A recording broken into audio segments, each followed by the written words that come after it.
মুনাফিকি করতে আমাদের মধ্যে ঢুকিস। এই মুনাফিক গুলো চিনা দরকার আছে না নাই? হ্যাঁ, না চিনলে অসুবিধা আছে রে বাবা। কাতার ভাগ করতে হবে। দলে মুনাফিক ঢুকলে বিরাট বড় ক্ষতি, তুমি জানো না?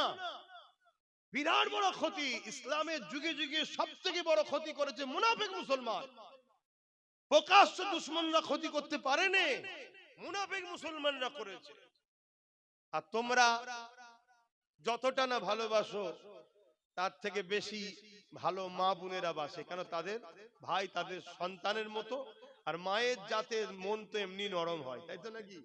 হ্যাঁ, আশা করছি তারাও আলহামদুলিল্লাহ আমাদের সাথে আছে।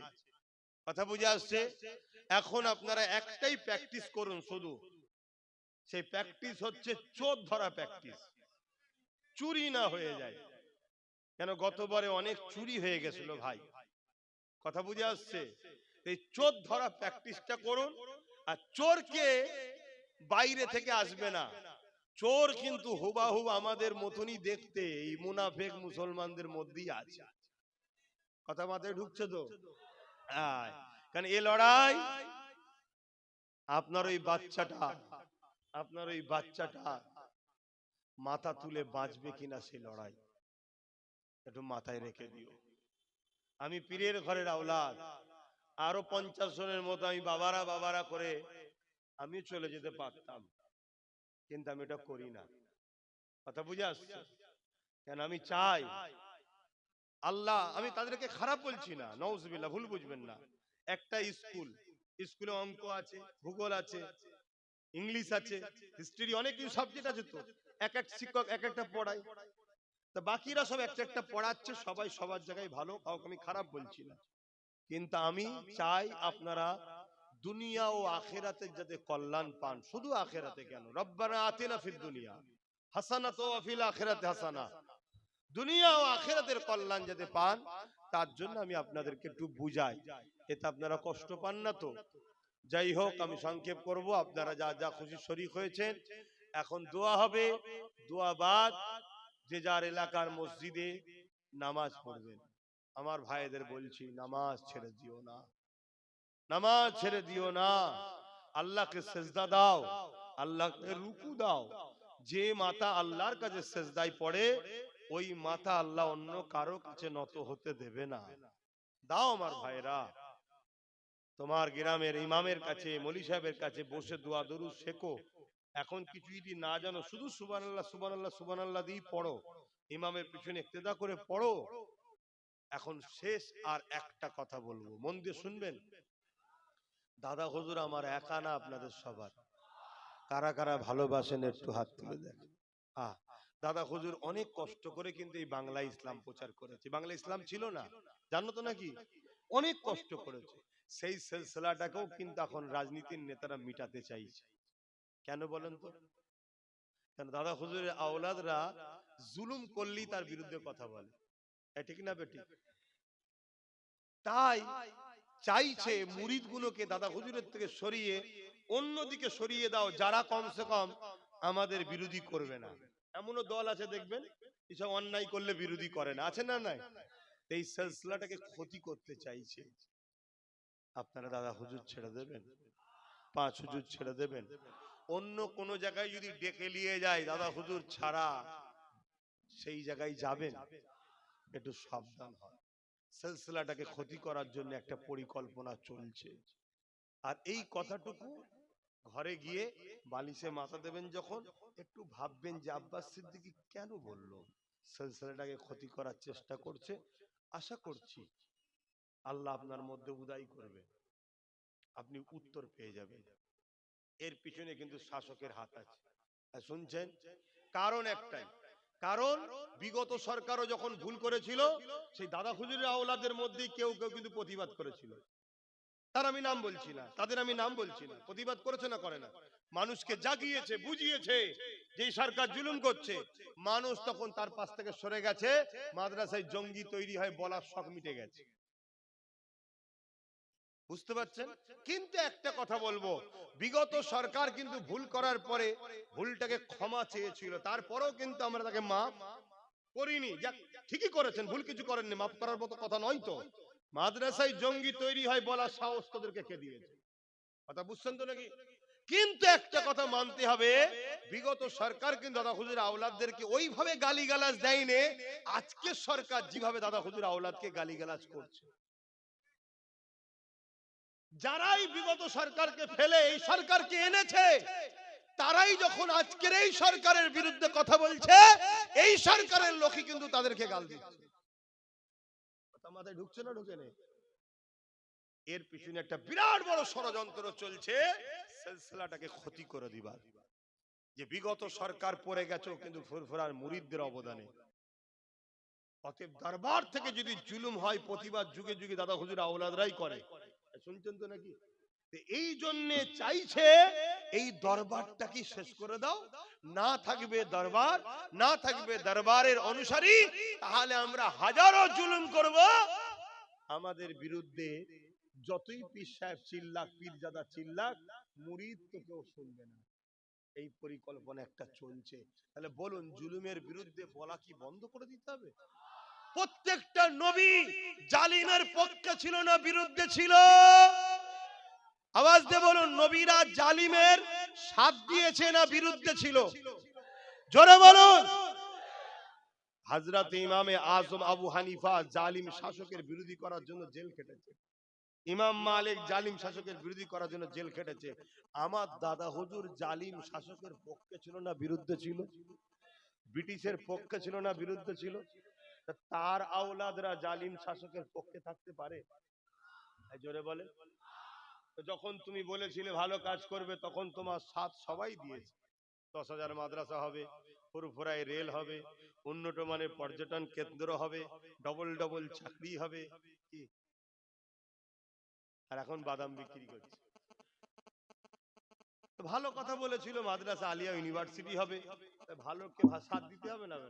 কিন্তু আজ যখন তুমি আবার মাদ্রাসা ভাঙছো, দিবার নামে নেই, তাহলে বিরোধী করবে না করবে না? কিন্তু তুমি প্ল্যান করছো অন্য, এইগুলোকে সব ধর্মের নামে অন্য দিকে ঢুকিয়ে দাও। অত সহজ তো আমার মনে হচ্ছে হবে না। হবে কি? আপনারা দাদা হুজুর ছেড়ে দেবেন? আওয়াজ দিয়ে বলুন, দাদা হুজুর ছেড়ে দেবেন? দাদা হুজুর ছেড়ে দেবেন? তাহলে একটু তাকবীর দিয়ে জালিমদেরকে জানিয়ে দিই, দাদা হুজুর পীর কেবলা। আরো জবান খুলে দাদা হুজুর পীর কেবলা। 5 হুজুর পীর কেবলা। দাদা হুজুরের খলিফাগণ আহলে সুন্নাত আল জামাআত ফুরফুরা শরীফ নারে দিবে লব্বাইক ইয়া রাসূলুল্লাহ, নারে দিবে। কেন? আল্লাহ রাসূল বলেছেন, হাক্কানি উলামাদের নমুনা হলো জালিম শাসকদের বিরুদ্ধে থাকবে, মজলুমের পক্ষে থাকবে। এটা হলো হক দল ও হক উলামাদের বৈশিষ্ট্য। মনে থাকবে তো? দাড়ি বড় থাকলে শুধু হয় না, টুপি বড় থাকলে হয় না, মসজিদ মাদ্রাসা থাকলে হয় না, বড় মুফতি, বড় মুহাদ্দিস, বড় মাওলানা হলে শুধু হয় না। ইবলিস বিরাট বড় মাওলানা। হাক্কানি উলামাদের বৈশিষ্ট্য কি? জালিম শাসকের বিরুদ্ধে থাকবে, মজলুমদের সাথে থাকবে। মজলুম যাদের উপর জুলুম করা হয় তাদের সাথ দেবে, জালিম শাসকের বিরুদ্ধে থাকবে। ইমাম বুখারী হুজুরও জালিম শাসকের জুলুমের শিকার হয়ে নিজের মাতৃভূমি ছেড়ে চলে যেতে হয়েছে। যুগে যুগে সবাই জালিমদের বিরুদ্ধে ছিল। আসেন দোয়া চাই, আল্লাহুম্মা আমিন। তওবা পড়িয়েছি, সকলে পড়ুন বিসমিল্লাহির রহমানির রহিম। আল্লাহ তাআলা আমি জানা অজানা, ইচ্ছা ও ইচ্ছা সকল গুনাহ হইতে তওবা করিতেছি। আস্তাগফিরুল্লাহ রাব্বি মিন কুল্লি জামবি ওয়া আতুবু ইলাইহি। আশহাদু আল্লা ইলাহা ইল্লাল্লাহু ওয়াহদাহু লা শারীকা লাহু ওয়া আশহাদু আন্না মুহাম্মাদান আবদুহু ওয়া রাসূলুহু। লা ইলাহা ইল্লাল্লাহ মুহাম্মাদুর রাসূলুল্লাহ সাল্লাল্লাহু আলাইহি ওয়াসাল্লাম।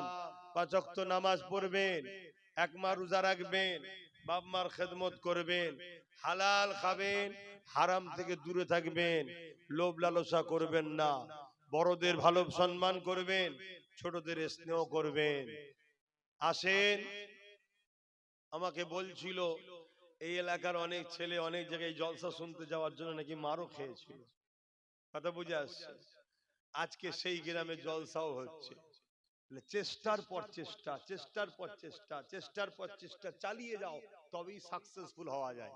এই যে আলো জ্বলছে দেখছো, এই আলো যিনি তৈরি করেছেন বিজ্ঞানী, চেষ্টার পর চেষ্টা, চেষ্টার পর চেষ্টা, 100 বার চেষ্টা, 200 বার চেষ্টা, জ্বালাতে আর পাচ্ছে না। স্ত্রী তালাক নিয়ে চলে গেছে, ছেলে পুলেরা ছেড়ে দিয়েছে, একাই ঘরের মধ্যে খাওয়া দাওয়া ছেড়ে গোঁফ দাড়ি চুল সব বড় হয়ে গেছে। চেষ্টার পর চেষ্টা, চেষ্টার পর চেষ্টা, 999 বার চেষ্টা করেছে, হয়নি। সে ছাড়েও নে, 1000 বারের মাথায় আলো জ্বলেছে, তামাম পৃথিবীতে আজও জ্বলছে। তাহলে চেষ্টা করলে, কাল জলসা শুনতে গিয়ে মার খেয়েছো, এখন গ্রামে জলসা করছো। হাল ছাড়লে হবে না। এবারে হয়নি, আবার পরে বারে, আবার হয়নি, আবার পরে বারে, আবার হয়নি, আবার পরে বারে। একদিন তোমাকে আল্লাহ বিজয় দেবে, যদি তোমার লক্ষ্য ঠিক থাকে। আর তুমিও যদি মনে করো আমিও জালিম হব, তাহলে আল্লাহ শেষ করে দেবে। হ্যাঁ হ্যাঁ, আল্লাহ করে এরা অনেক ঠিক আছে, আল্লাহ করে এরা অনেক ঠিক আছে, আরো ঠিক হতে হবে ইনশাল্লাহ, তাই তো নাকি? হ্যাঁ, আল্লাহ করে অনেক ঠিক আছে। ওই তো বলছি তো, তোমার যদি নিয়ত গন্ডগোল থাকে তাহলে কিন্তু আল্লাহ তোমায় শেষ করে দেবে। শুনছো তো নাকি? আল্লাহ করে এরা অনেক ঠিক আছে, কমসে কম এরা তো মসজিদ মাদ্রাসা দুশ্মন নয় রে বাবা। মসজিদ মাদ্রাসা তো দুশ্মন নয়, দুশ্মন নাকি? তাহলে অনেক ভালো আছে, আগামী দিন আরো ভালো হবে, বলুন ইনশাআল্লাহ। আসেন, আল্লাহুম্মা আমিন। আয় আল্লাহ, হাবিবের খাতির রহমত করে দয়া করেন, মেহেরবানি করেন আল্লাহ, এই মাহফিলকে কবুল করেন, যে যা পড়েছে কবুল করেন, আমাকেও যা বলেন বললাম, বলার মধ্যে ভুল ভ্রান্তি মাফ করেন, রহমত করে মেহেরবানি করে যে সওয়াব দেন, আমার নূর নবীর দরবারে সওয়াব পৌঁছান। হুজুর আব্বাজান আম্মাজান পরিবার সাহাবা সাহাবিয়া, ইমামে হাসান হোসেন কারবালা শহীদান হুজুরদের রুয়ে রুয়ে সওয়াব পৌঁছান। আয় আল্লাহ, সুলতান হিন্দ গরিব নওয়াজ খাজা মঈনুদ্দিন চিশতির সওয়াব খানা পৌঁছে, বড় পীর সাহেব হুজুর পাকে সওয়াব পৌঁছে, হুজুরদের পরিবার সন্তানদের রুয়ে রুয়ে সওয়াব পৌঁছে। আমাদের সকলের পীর ও মুর্শিদ মুজাদ্দিদুজ্জামান দাদা হুজুর পীর কেবলা রূহ পাকে সওয়াব পৌঁছে, দাদা হুজুরের 5 কলিজার টুকরা খলিফা হুজুরদের রুহে রুহে সওয়াব পৌঁছে। আয় আল্লাহ, আজকে আমরা যারা হাত তুলেছি, আমাদের বাপ কুল মা কুল দাদু কুল দাদি কুল নানা কুল নানি কুল শ্বশুর শাওরি মাই মুরব্বি যারা চলে গেছে জান্নাতি করে দিন, যারা বেঁচে আছে নেক হায়াত দারাজ করুন আল্লাহ। আয় আল্লাহ, হাবিবের খাতির রহমত করে দয়া করে আমাদের প্রত্যেকের জীবনের গুনাহ খাতা মাফ করে দিন আল্লাহ। আল্লাহ আমাদের প্রত্যেকের বাপ মা ভাই বোন স্ত্রী বাচ্চা সকলের নসিব বড় করুন আল্লাহ। হাবিবের খাতিরে যারা বেকার আছে রুজির রাস্তা বার করে দিন আল্লাহ, হালাল রুজিতে বরকত দিন, হালাল খাওয়া তৌফিক দান করেন, হারাম থেকে লোভ লালসা থেকে